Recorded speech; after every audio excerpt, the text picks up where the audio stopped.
make a start? What are we going to call it?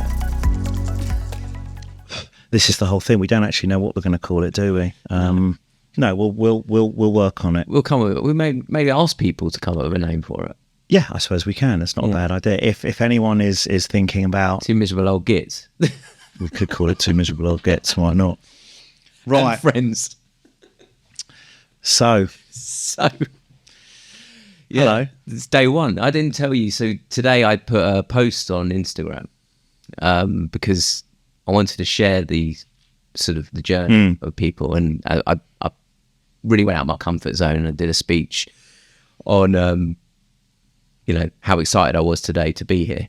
And it's sort of like a culmination of like 2 years, maybe 3, plus a bit of COVID. But it was this sort of, for us, it was like this chance meeting. And I thought maybe you could explain it. You could probably explain it better than me. Well, your memory seems to be better than mine. So it's the crazy thing about all of this sort of stuff is that you're always talking about coincidences and Bichette and fate and things like that. And it's only when it happens you go, oh, wow. And so for people listening, watching, we both would work in a co-working place, and we'd see each other. I think we recognise each other's faces from. If I remember correctly, go on. I think it was Shenley Cricket Club the first time I met you. We were doing a bar mitzvah. Yeah, but I think we had seen each other in the co-working place before that. But it was you're right. I was attracted to you. Yeah, yes, there was that as well. See, one of the things about this is, although it's actually quite a heavy topic, one of the really important things is that we both do go from serious trauma, grief, and upset into humour and comedy and back and forth. And I don't know if that's a mixture of a defence mechanism, but it's also the way that I am, and probably the way that you are. And it's just, this is how it is. Well, I remember when I met you, when I sort of first had to say something to you, and I'm not the sort of guy who introduces himself to people, right? I'm quite sort of introvert, believe it or not. Always been quite socially awkward. And that was one of the reasons I went into the DJing, because it was sort of like, for me, it was like I wanted to get out of my shell, out of my comfort zone. And it was a bit of escapism for me. And I remember seeing you at this party. And the first memory I have of you was you stressing because you'd left something in the car. The mitzvah was about 5 minutes from the start. Phone. It was my phone. And you were nothing unusual there then. You were running around like a Michiganer. And it was like, I was just like, I'm about to DJ here, and I've got the videographer, who was just not ready. Well, I was ready. I just couldn't find my phone. Yes. So that was it. Everything else was fine. It was my phone. No. So we digress. So, we did meet there. You had a torn ACL. I did. I was wearing a boot. You were wearing a boot. You were DJing on a stool. I was.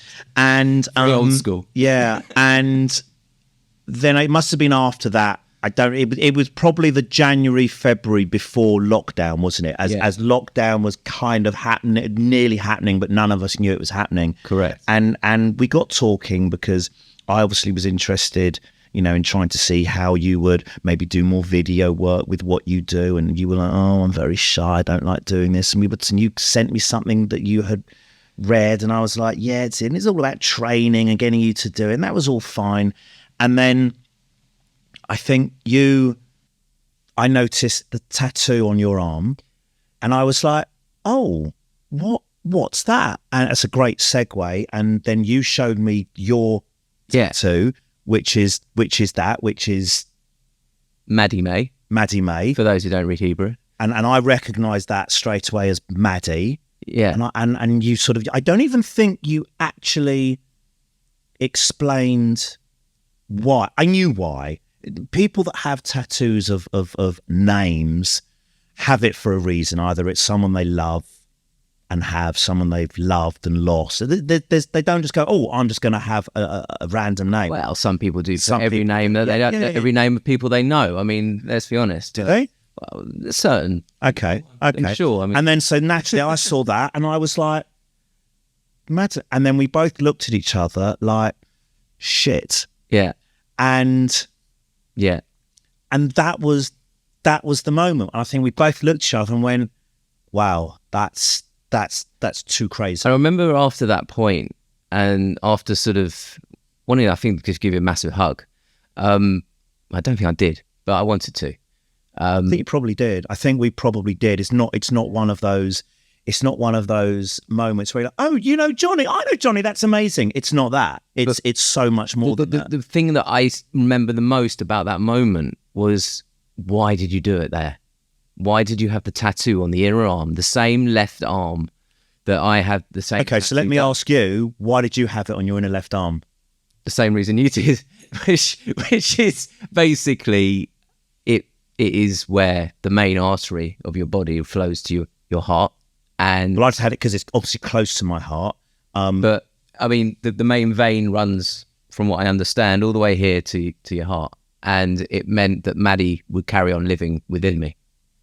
And I think you sort of said, touche. It's the same thing. It's Yeah. It's just, I mean, it's it's ridiculous. To be really. fair, mine looks better on me. I mean, that Yours, yeah, but that's I'll work out more. yeah. It doesn't. It does. Yeah, that's right. I don't work. People can read yours. This is what I mean about going from talking about, in honesty, the death of a child to actually going, look, the tattoo looks better on me. But that's the whole crazy thing about it, and that I made myself laugh. that's one of the bizarre things about grief and about the way that people handle grief. You've got to laugh. And I think what I've learned, I mean, you're much further, and we'll talk about our journeys in other podcasts, but you're much further down the line. And What does that mean? well, your daughter died many years ago, 2005. and my daughter died in 2017. Oh. And there are different, from what I've learned, there's different stages to grief. And the fact is, it doesn't get easier. It gets easier for different reasons. And what I mean by that is, for me, talking from my own experiences, life is easier without Maddie, because Maddie had special needs. Because you're But it doesn't get easier. no, because what you were dealing with was different to what I was dealing with, because I was just dealing with a, air quotes, hate people that do air quotes, normal child. Yeah. You know, a 4-year-old, healthy, fit. Everything was about to start school. Nothing was untoward. Ear infection. Okay, ear infection, you know. Yeah. No hindsight and, hindsight and crystal balls, everything wonderful. It's great to have that, but no one does. And yeah, you were in a very different place to begin with. You were in a very different starting place. And so everything you were doing before that, your workload was colossal. I just had a child. That was my workload with a younger brother. That was my workload. You didn't have, I suppose, in a way, and again, something else we'll brush on in more detail later on. My grief had actually started probably 10 years earlier, because when Maddie was diagnosed with cerebral palsy, that is a form of grief anyway. It's a form of loss, because you're not going to be getting that child you anticipated. Or so in a way, we probably started the grieving process at the same time. So with cerebral palsy, because again, I'm not an expert, there is a sort of a life shortening expectancy, isn't there? No. It can.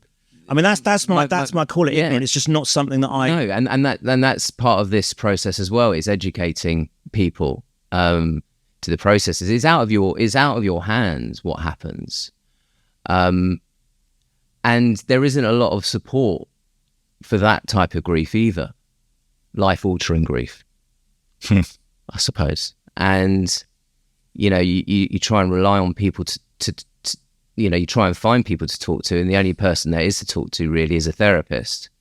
But then you need to find a therapist who has actually had similar life experiences as well. So it's almost like passing down your knowledge to the next generation, which is part of why we're doing this podcast, right? 100%, because this is, you know, when we'll keep going backwards and forwards. I think we jump there and come back here and move there, and that's just, well, it's certainly how my mind works. But that's what I found. I remember when we were in mourning, yeah, sitting shiver in mourning for Madeline, and it all just, and there was very close friends of my mother, my parents, and they'd also lost their daughter. It's amazing when these things happen, even though you know, it's funny, you know that people have been through similar things, but for some reason it's left your mind and your memory until this has happened to you, and then you go, oh my God, yes, this is, and I remember but that was the feeling. Sorry, that feeling I got when I first met you and I saw that tattoo. It was like, oh my God, there's someone there. Yeah, and so I remember she said to me, when she had lost her daughter, there were people that came up to her, you know, so you're talking, it's like generational, isn't it? Yeah. Of people that have 5 years previously, 10 years, 20, 30, you know, and she gave her words of wisdom, and she's now giving me words of wisdom. And that was now, you know, you think about it, to 2005, all those years ago. And then you suddenly find yourself years later, not just you, but other people, and they're just starting their journey. And you're there now 15, 16 years in your journey, and you're now giving them. And that's kind of, in a way, it's part of our own therapy, because we're then becoming not the therapist, but we're then giving our words of wisdom, or how we've got through, or look at me now. I'm now 12 years further down the line than you, and I'm still here, and we're still having a laugh, and we're still living, and we're still fighting every day. And I think, which is a really important point, you mentioned it was a woman that you met. Is that correct? Yeah. And I haven't hidden the fact that I've had therapy since probably the age of 18, whether it was various hypochondriac conditions or whatever. I'm not going to go too much into detail on that. But the fact is that, you know, whether it was these different processes, the people that I met in terms of therapy weren't necessarily people I'd experienced what I'd experienced. And what I found is that the one thing that seems to be missing, and my most recent therapist has sort of verified this, is that men don't talk. And, a woman's, men do talk, but women, not always a sense, but a woman's view and perspective on grief is a very different one to a certain extent, in my opinion, and I'm not going to speak for the world, but from my opinion, to what a man's perspective is on it and how we cope. And I it's horrible to say, but this is going to happen to hundreds and thousands of people. Well, we weren't the first. No, and we're not going to be the last. Not at all. It's actually just when this happened to me, and you speak to people that are older, have been through more and a lot, and they tell you, gosh, I remember when we were growing up, you know, the bells in the church were ringing all the time because children were dying. And we do forget that we've lived a privileged life. Oh my gosh. Well, I mean, yeah, we have in some respects. Look, I'm not going to lie. I'm middle class. I'm not really. Let's not talk about generation, sort of, you know, where we are in society, because the fact is there is probably 3 or 4 different classes in society now. But ultimately, you know, I have lived a luxurious life, but I have felt what other people have felt by my own experiences, and I can relate, like, from local authority and how they deal with that's a part of this process. But even for you, the way, you know, your daughter's diagnosis was completely missed. Well, it was missed until the autopsy. It's exactly the same as the way we had to fight to get Maddie carer's allowance, or we had to fight to get her into a certain school because they would categorize Maddie in the same cerebral palsy bracket as a child who has 360 a condition. Oh, there's a cerebral palsy school down the road. You're going to go to that school. Well, that wasn't the right school for her.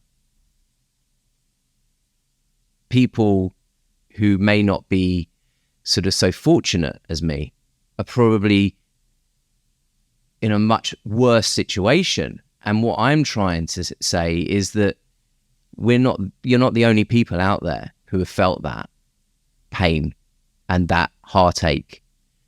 And whatever experiences and we can offer, that's what we're here for. And in a way, I want to invite people, and we do, this part of this podcast is to invite people to talk and share their experiences and see if we can try and find a way forward for men and families who are literally at their wit's end.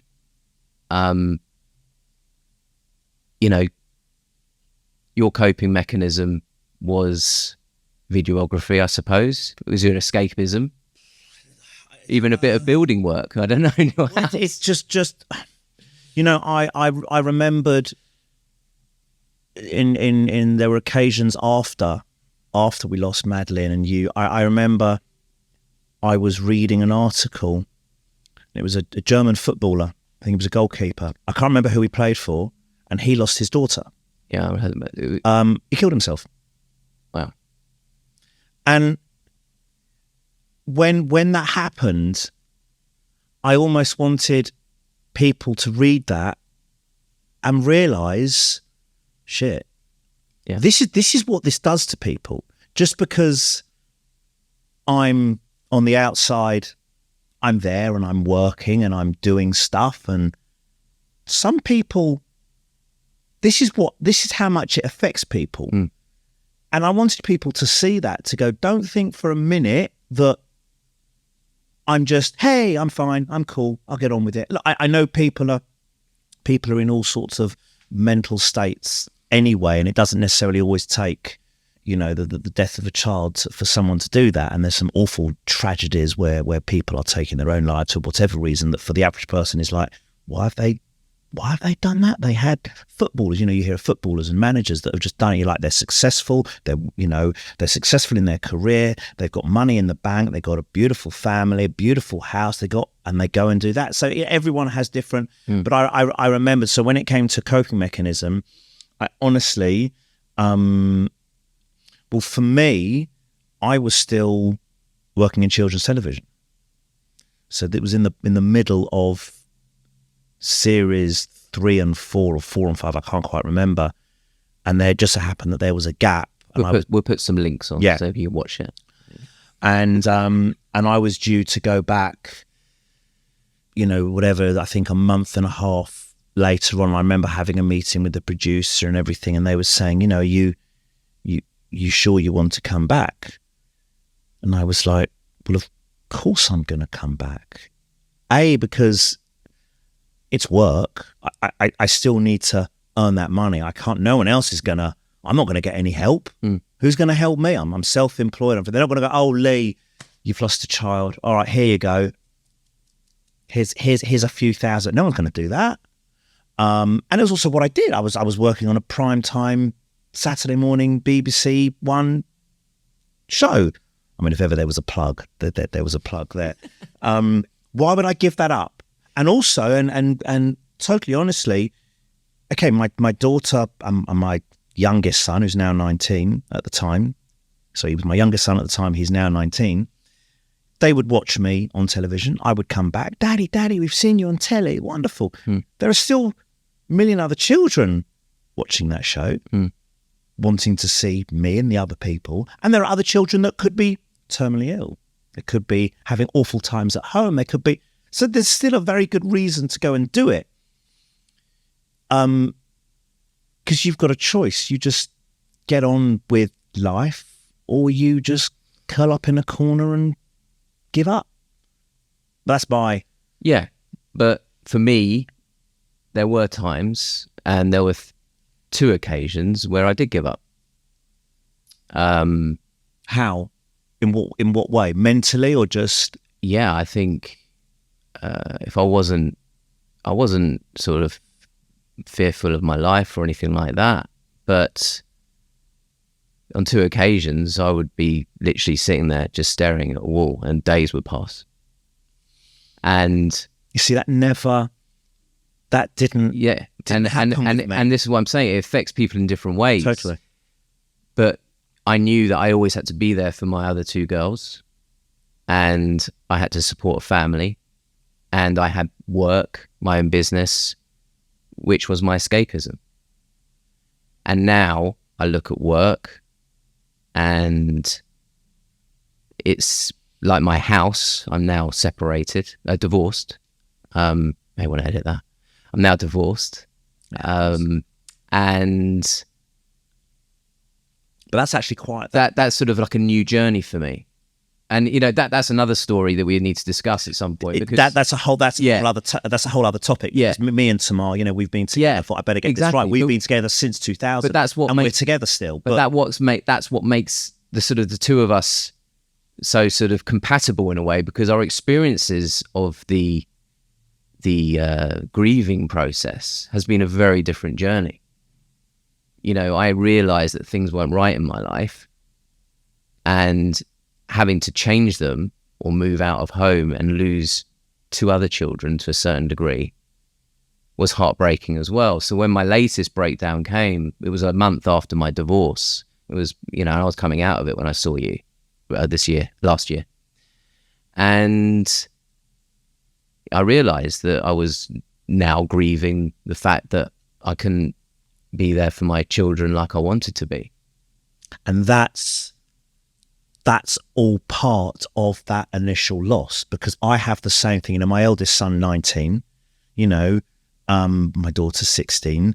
They're going to be... You had three children after, didn't you? We had three children. And how many after Madelene passed? So I say that... What? So when Madelene passed, yes. Did you have another child afterwards? Finn. Right, so Madelene was born first. Mm-hmm. Finn came along 2 and a bit years, nearly 3 years later. Then we lost Madelene. So Finn was 18 months when we lost Madelene. We then had Maisie. We then had Bo. And then we had Amos. And he's 62. And Finn is now 19. But the thing is that the thought of them leaving home, even now, thinking about it, it rips me apart. One part of me is like, wonderful, go. The other part of me is, I can't, I don't, because I see it almost like losing another child. And I think that's all part of what that does to it. It fucks you up. And still all those, it's so, you know, sorry to tell you, but still 15, 16, 17 years later, it fucks you up. And your whole thought process on so many things that would normally be quite normal, not. You think the most bizarre things. You're like, why am I thinking that? My son isn't going to leave me for it, but yeah. How quickly though, after, you know, Madelene passed, did you say, we're going to have another? It wasn't ages after, funnily enough. I can't remember exactly when. I'm not even going to try and remember the exact date, because if I'm wrong, I'll get into trouble.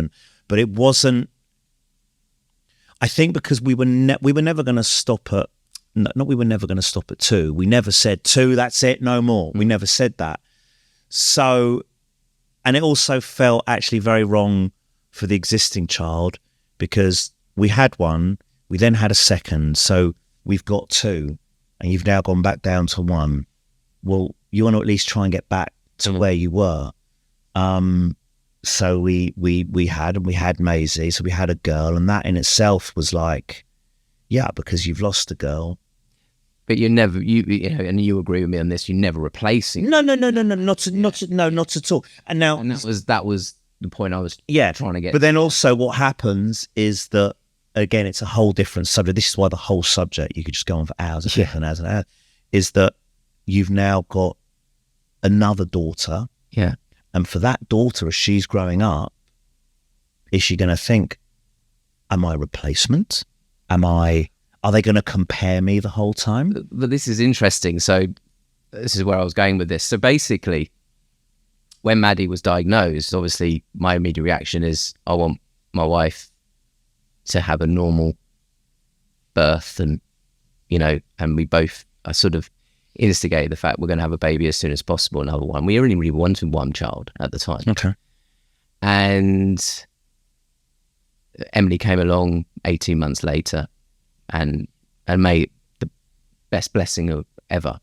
But as Maddie grew a bit older, so 3, 4, we realised how much potentially of a burden, and that's a horrible word to use, that Maddie would necessarily be one day for Emily. These are the sort of thought processes that go through you. But everyone goes through it, whether you're dealing with the issues that myself or Tamar will have and what we put onto our new children, and equally the issues that they're going to have, that the baggage well, certainly Finn is going to have to carry, and Maisie, not so much the next one, but it's still there. And then we were like 3, 4 years later, we're like, okay, we can't put all this burden on Emily when we're old and grey. I'm already grey, but we'll let it go.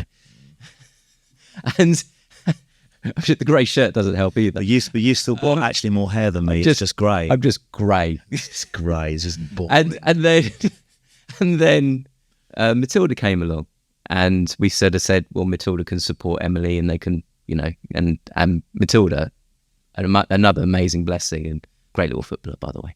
And then the divorce happens, and you feel like all your kids are sort of been taken away to a certain degree, and it's hard. And then you meet someone, and throughout that whole process after Maddie passed, I was like, I want another child, not to replace her, but just to fill a hole. So, and I'll let you. It's when, because for Tamar it was different, because Madeline was emergency cesarean, and after that it was discovered, yes, they're all going to have to be cesarean. So she's actually never had a natural birth, so to speak, and she couldn't have any more. Sorry? She couldn't have any more after that? No, she could. It just would never be natural. It would Right. be cesarean. Okay. It would have to be a C-section. And so obviously had Madeline, had Finn, had Maisie, had Bo, and we decided then, okay, we've now got, it always sounds so crazy. You got a 5-a-side football team. We've now got 3 surviving members. It sounds really strange, but we've now got 3. You know what? And the obviously the obstetrician, like, okay, you've now had 4 cesareans. That's kind of well, we were told 3 was enough. Yeah. I meet people that say, "Oh, we only thought you could have 2." Well, there was a woman on TV yesterday, I think, that had 12. I mean, kids. Cesareans. No, I think kids. Yeah, but she must. Few of them must have been cesareans, right? Well, some of them. I could say, yeah. And so when. And I remember I'd actually had, Tamar had gone away to the Netherlands. She's Dutch, gone back to the Netherlands for a bit. And I think I was given tickets to see Roger Waters do The Wall at the O2. And I got a call from Tamar, I can't remember if I'd just been to the concert or it was the day before. Might have been the day before, actually. She's like, I've got that metallic taste in my mouth, and I'm just, and I'm late. She goes, I might need to go and get a pregnancy test. Now, obviously, this is from, she's going to kill me for saying this, but this is from a woman that, look, we were, and this again is a topic for another podcast, but, we were still a couple. We still have needs and wants. We're still humans, and we're still a couple, and we still love each other. But on that one occasion, it's like, no, I'm fine. Honestly, my cycle is it's all good. We're all good. Trust me, I'm a woman. I know. Yeah. Yeah. And when she said, I think I'm going to need to go and get a pregnancy test, and I'm like, you're not going to need to get a pregnancy test, I think, but yes, go and get. And of course, she was pregnant. Now, what you got to understand is that this was now going to be her 5th cesarean. We were kind of, so this would have been 2011-ish, 2010, 2011. And 6 years after we've lost Madeline, and you're kind of got your life onto some kind of, you've been like this, but you're now so please God, hopefully in a year or two, you might find that you're just at that plateau. You know what? I'm good. I'm in a good place now mentally. I'm there. And then for me, that was like, nah. Oh, really? Yeah, I struggled because I didn't want my wife to go through a 5th cesarean. Emotionally, the whole pregnancy and baby, because we've lost a child, I couldn't take the emotions of going through birth, newborn, coughs, colds, illnesses. I couldn't do it. I couldn't do it. Selling it. I couldn't do it. Yeah. Because in my mind, and still now, cough, oh my God, because that's how it all started. Yeah. And so that doesn't change. Well, that's your heart misses a beat. Well, that's the interesting point. And so very quickly, just to finish off, is that Tamar and I had a lot of arguments about having another child, and then it turns into then you're speaking to other friends. This actually all works to what we're discussing. Then what you're having is you've got the whole woman-man thing. So you're speaking to all of her friends that are pretty much saying to you, how dare you even talk about this subject? Yeah. She's the mum, and I mean this with all the love in the world. She's the mum. Yeah. And it's up to her. Yeah. Not you. You're a man. You don't have any. No. How dare you? You're a murderer. and that's not. But I mean, that's not. But for me, mentally, it was really, really hard. But then, what that means is that you don't have guys to talk to about this. This is it. And from my story, I separate, and then I'm like, I still want one. Year and 2 years ago, I met an amazing girl, and she's 42, has never had a child. So it was the elephant in the room from day one of our relationship. And my fears were, is it going to happen again? And also her health as well. And, it was potentially a deal breaker. So something had to give. As I said before, very quickly, it fucks you up. Yeah. And, we found out last week they were expecting in September. Save that one till now, didn't you? And I don't even know why I get emotional, Paul. But this is what it does. This is what the whole thing does. Yeah. Is that you're part of this journey with someone, and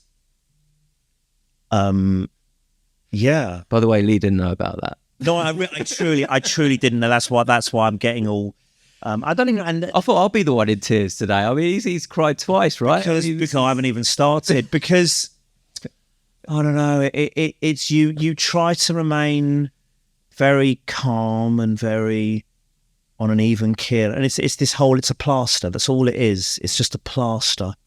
It's a little elastoplaster, just a very thin plaster, and it's there, and it holds everything in. But honestly, it takes 2 seconds for it to come off, and whoosh. I mean, I've had the pain from ripping your hair off first, obviously. Yeah. And then, but then that's it. You're just I'm gone. Yeah. And I've always been I've never been frightened to show emotion, but yeah, you can just you as I said in my Instagram post today, you inspired me. Me? Yeah. Because did you hear that, Tamar? I inspire someone. Yeah. But why?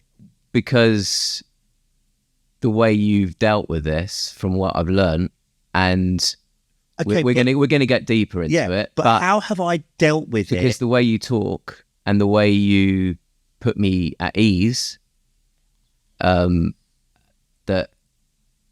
I don't knowing take compliments well. I know. I can tell. I can tell the way you're holding. No, that's no. It's psychology there. But genuinely, I couldn't have asked for anyone else to come into my life. And we brushed this in the start, and I know we've got to wrap this up in a minute. But, one thing you didn't say at the start, which is also stuck in my head and it's just popped back in, is you meet someone not just for a season, but for a reason. I like that. But it's true. Yeah. And this meeting this chance meeting was for a reason. Yes. Just to jump forward a bit though, before you. So I was. There's me trying to wrap up, and he's carrying on. Not ready to wrap up just yet. But the going back to the meeting though, because we had spoken. We hadn't spoken about this. No. But it was. I can't remember because I was in the airport. I was going off to Lisbon. Yeah, no, I had already, part of my my September moment, I'll call it. I already devised various ideas of what I wanted to do, and one thing that I really wanted to do was something that was going to honour my Madelene's legacy, and I didn't think of podcasts at the time. I don't think. And thank God for pandemic. Yeah. And again, you going into the pandemic and then setting up all your streaming stuff. Well, I had to make some money. It sort of, and the way it's become so massive at people getting the opportunity to speak.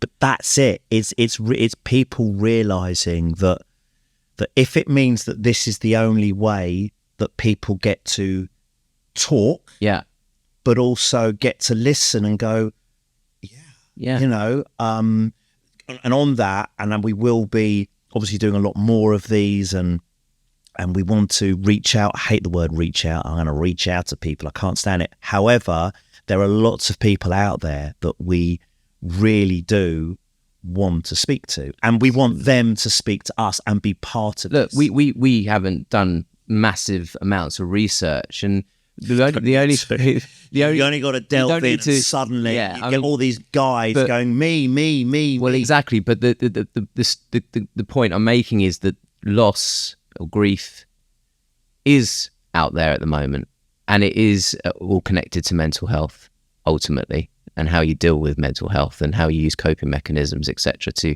get through that. But ultimately, mental health and all that tends to sort of stem, and those people who are doing podcasts, from what I've understood, tend to be talking more about the loss of a elder relative and other, and we all suffer that. I lost my mum as well the same week she was diagnosed with cancer, the same week Madeline was diagnosed with cerebral palsy. So I then had a 3-year journey of that. I know.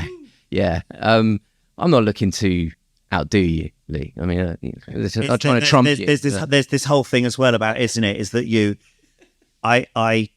on that, it's very brief. About a year later, I had problems with my hearing, and I remember going to see a doctor. I think I might have told you this. And I went to go see the doctor. Okay, and sent me off. I went to see the Bushy Clementine Churchill private. Well, this goes back to the privilege. Anyway, digress. And I remember going in to see him. So this is not even a year after. And I love the way he had to say the Clem and the best doctor. No, he was not. He was not the fucking best doctor. This is the whole point. And I remember walking into the room. It's not even a year after I've lost Madeline, and I had problems with my hearing. I think because I just finished doing the TV show. And anyway, awful ringing in my ear. And I went to the doctor and sort of explained, as I do quite openly, okay, this is what's happened, this is me, so and so, I've done this, I've done that, I work in the events business, but I'm always wearing earplugs, so and so and so, and I've lost my daughter. And he said, right, oh no, sorry, I didn't mention my daughter. He said, well, let me have a look. He said, well, it could be all sorts of things. It could be trauma, it could be stress, it could be a tumor. Oh no, and I actually think I had great, isn't it? Could be a tumor, it could be hearing, could be hearing loss, could be you might die, or it could be stress. I said, I did actually lose. Yeah, I did actually lose my daughter a few months ago. To which his response to me was, yes. He goes, I lost my father a while ago, and yes, it can be quite stressful. And I'm looking at him, going, there's nothing. Of course, it's stressful, but he was in his 80s, 90s. It's kind of expected. We never like it when it happens, and even if you're younger, in your case, it's always expected, but you never enjoy it. But I was talking about my 4-year-old daughter, and I hadn't even been 6 months, 7 months. And there he is, yeah, it can be quite stressful. And you're sitting there going, did he just... And I remember he then stood up. Okay, they were going to do an MRI. He said, well, try not to crash your car on the way home. Those were his words to me. Yeah. Speechless. Okay. I mean, I would talk... so it's that whole grief, that competition of grief, and you never tried to... Yeah, I mean, it's like when the doctor turned around to us when he was sort of looking at the x-rays, and he said, it's something along the lines of, we said, well, how can we fix the brain damage? And he said, what happens when a plane crashes in the jungle? That was his analogy he used. And I think it was something like that. And it was like, what? I suppose in... Bedside manner. Yeah, I mean, not in his defence.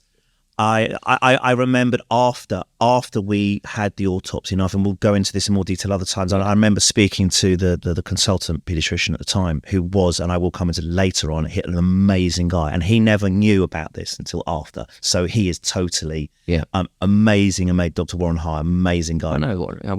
Maddie. Yeah, absolutely fantastic. Yeah. But he came into the equation after. Right. So he didn't even know about this until after. And I remember we were discussing. Yeah.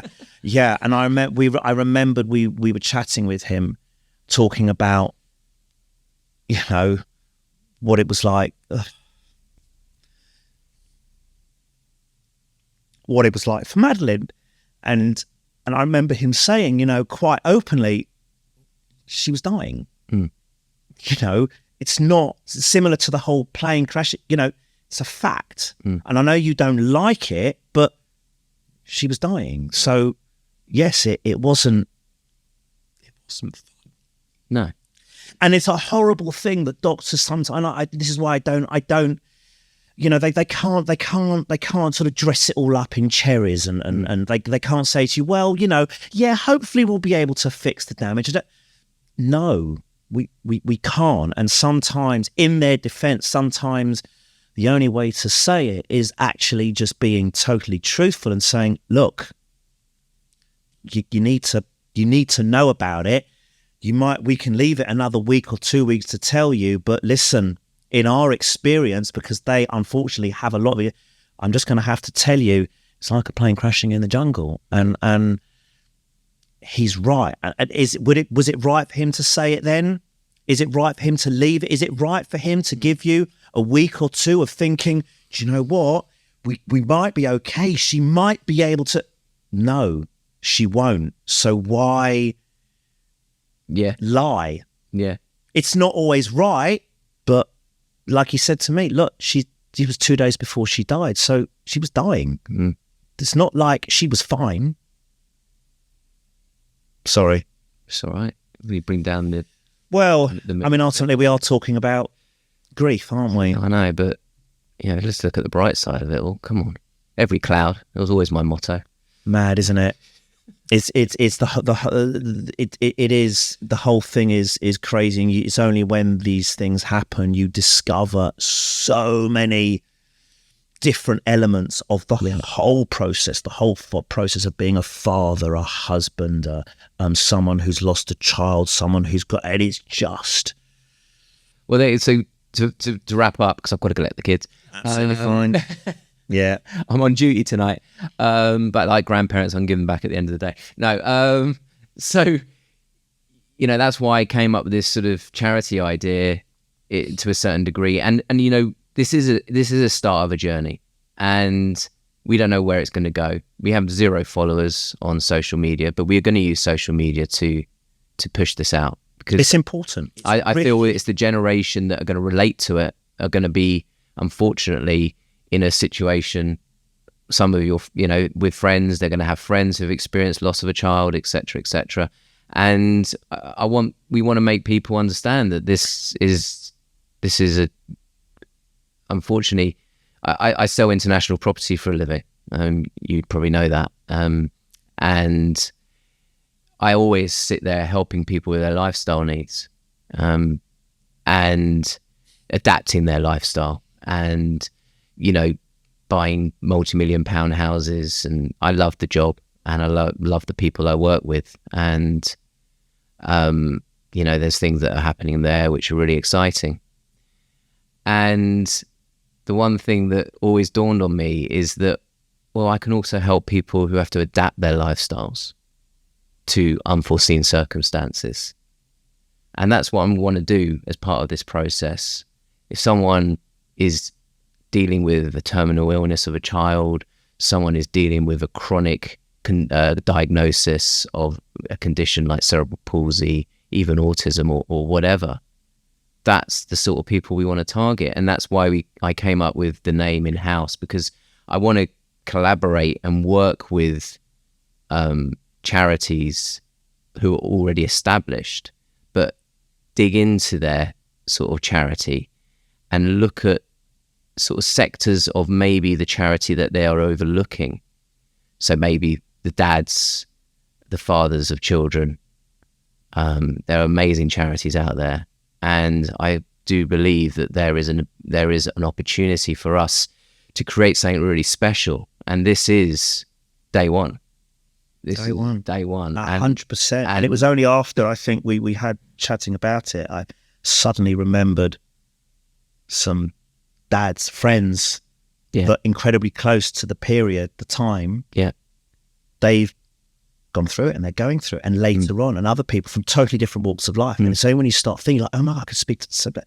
And absolutely, I want, and also people that we don't know. This is the whole thing, is that we really do want dads, especially. That's the main crux of it. Absolutely. I'll speak to other people as well. Yeah, but that's what it is. But it does affect. You don't have to be a dad. I mean, it does affect your uncles. It does affect grandfathers. I mean, I don't want to just limit it, but at the same time, I can relate more.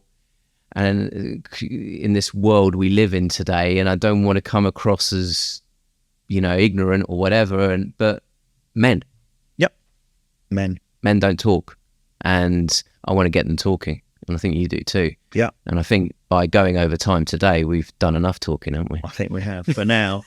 See, I've tried to wrap it up 3 times. I'm not saying anything else. Thanks, Lee. It's been amazing. Okay, I'm giving you a virtual hug. Right. We can do real hugs though, can't we? Yeah, we won't be seeing on camera, so it's absolutely fine. So yeah, cool. All right. See you soon.